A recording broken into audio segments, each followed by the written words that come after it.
Hello friends, आज हम इस वीडियो में एक्सरसाइज 1.4 स्टार्ट करेंगे, लेकिन उससे पहले कुछ बेसिक कॉन्सेप्ट्स को क्लियर कर लेते हैं जो इस एक्सरसाइज को करने में आपकी हेल्प करेगा।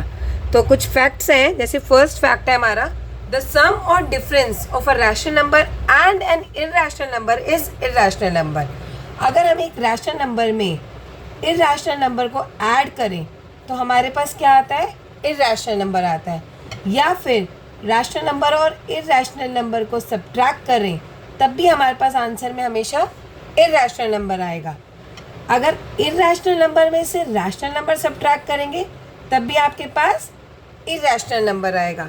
तो ऐड और सब्ट्रैक्ट करने पर रैशनल एंड इरैशनल नंबर का आंसर हमेशा इरैशनल नंबर आता है। और हमारी सेकेंड फैक्ट है, द प्रोडक्ट और quotient of a non zero rational number with an irrational number is irrational number. अगर हम किसी रैशनल नंबर को, जो कि नॉन ज़ीरो हो, यानी कि ज़ीरो नहीं होना चाहिए, उसके अलावा कोई भी रैशनल नंबर हो, उसको इरैशनल नंबर के साथ प्रोडक्ट करें, यानी कि मल्टीप्लाई और क्वोशिएंट करें, डिवाइड करें, तो आपका आंसर हमेशा इरैशनल आएगा। अगर हम किसी रैशनल और इरैशनल नंबर को मल्टीप्लाई करते हैं तो आंसर आपका क्या आएगा? इरैशनल आएगा, प्रोवाइडेड कि आपका जो रैशनल नंबर है वो नॉन ज़ीरो होना चाहिए। और अगर हम इसको रैशनल नंबर को इरैशनल नंबर से डिवाइड करें, जिसे हम r डिवाइडेड i भी कह सकते हैं या r अपॉन i भी कह सकते हैं, तो आपका आंसर हमेशा क्या आएगा? इरैशनल नंबर आएगा। या फिर irrational number divided by rational number करते हैं तब भी आपका आंसर क्या आएगा? इरैशनल आएगा।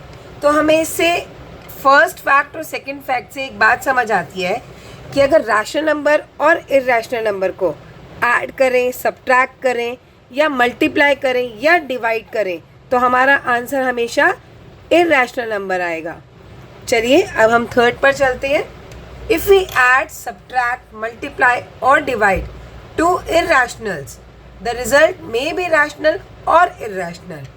अगर हम किसी दो इरैशनल नंबर्स को ऐड, सब्ट्रैक्ट, मल्टीप्लाई, डिवाइड करते हैं तो आपका आंसर हो सकता है इरैशनल आए, हो सकता है रैशनल आए।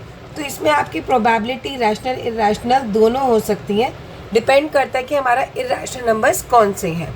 तो जैसे इरैशनल नंबर्स को ऐड करने पर आंसर रैशनल या इरैशनल, सब्ट्रैक्ट करने पर भी आपका आंसर रैशनल या इरैशनल आ सकता है, और मल्टीप्लाई करने पर भी आपका आंसर रैशनल या इरैशनल आ सकता है, और दोनों को डिवाइड करने पर भी आपका आंसर रैशनल या इरैशनल आ सकता है।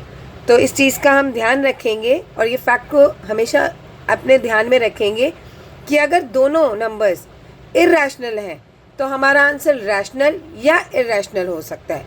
लेकिन अगर एक भी नंबर इरैशनल है और कोई भी ऑपरेशन हो रहा है तो उसका आंसर हमेशा इरैशनल ही होगा। तो चलिए बढ़ते हैं एक्सरसाइज 1.4 के क्वेश्चन नंबर 1 की तरफ। तो क्वेश्चन नंबर 1 है, classify the following numbers as rational और इरैशनल नंबर। आपके पास यहाँ पे 5 पार्ट्स दिए गए हैं और आपको बताना है कि ये जो नंबर्स हैं ये रैशनल है या इरैशनल है। तो फर्स्ट पार्ट है 2 माइनस √5।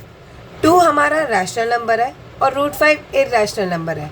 और अभी हमने फर्स्ट फैक्ट ही देखा था कि अगर रैशनल और इरैशनल नंबर को हम ऐड या सब्ट्रैक्ट करते हैं तो हमारा आंसर हमेशा इरैशनल नंबर आता है। तो इसके आगे आप लिख देंगे इरैशनल नंबर।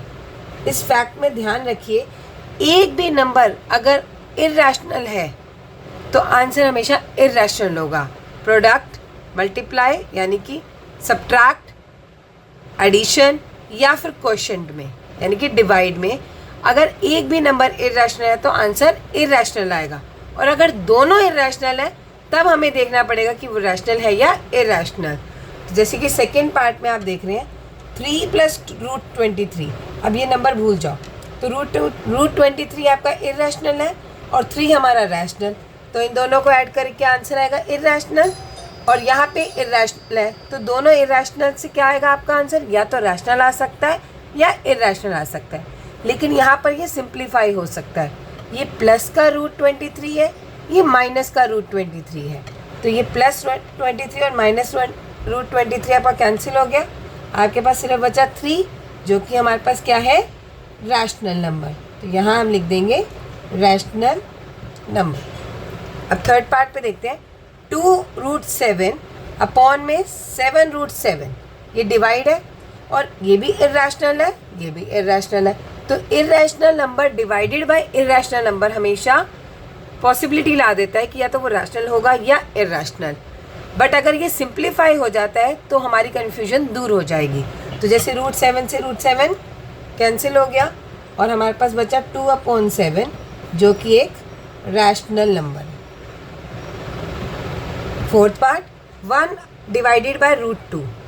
1 जो है वो हमारा रैशनल नंबर है और √2 हमारा इर्रेशनल नंबर है। तो rational number divided by irrational number, answer is always irrational.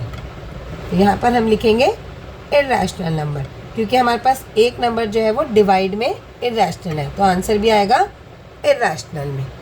Next part है 2π, और पाई जैसा कि आपको पता है कि वो एक इर्रेशनल नंबर होता है। तो इर्रेशनल नंबर को हम रैशनल नंबर से अगर मल्टीप्लाई करते हैं, जो कि 2 हमारा रैशनल नंबर है, तो आंसर हो गया रैशनल नंबर इंटू इर्रेशनल।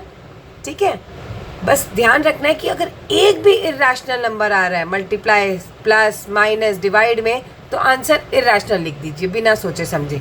लेकिन अगर दोनों इर्रेशनल नंबर है तब आप उसे सिंप्लीफाई करेंगे और फाइंड आउट करेंगे कि वो रैशनल आ रहा है या इर्रेशनल।